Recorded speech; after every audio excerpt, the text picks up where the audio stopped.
Fry చేస్తున్నాను చూడండి. ముందుగా అల్లం వెల్లుల్లి పేస్ట్, తర్వాత ఉప్పు, పసుపు, కొంచెం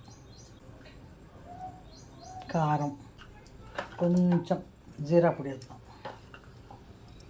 కొంచెం ధనియా పొడి, దీంట్లోనే కార్న్ఫ్లోర్ వేస్తున్నాను.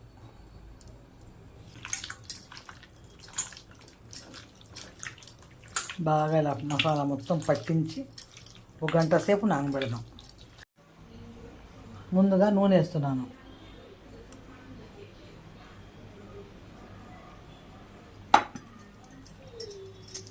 చికెన్ డీప్ ఫ్రై చేస్తాం.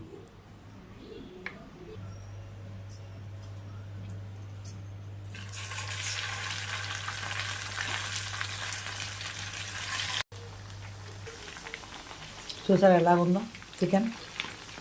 ఒక పక్క ఫ్రై అయిపోయింది, ఇంకో పక్క కూడా ఫ్రై అయిపోతుంది.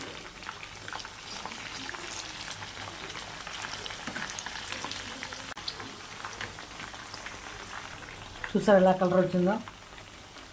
ఇలా ఉండాలి చికెన్. లైక్ చేయండి, షేర్ చేయండి, సబ్స్క్రైబ్ మర్చిపోవద్దు. చాలా ఈజీ ప్రాసెస్. మీకు చూపించాను, మీరు చేసుకోండి.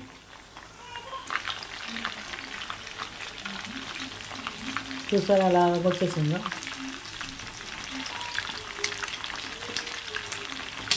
ఇంకొంచెం 2 నిమిషాలు సరిపోతుంది.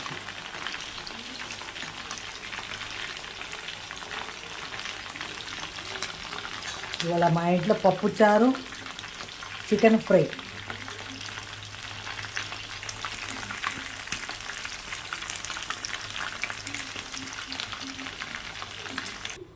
చాలా రుచికరమైన చికెన్ ఫ్రై అండి.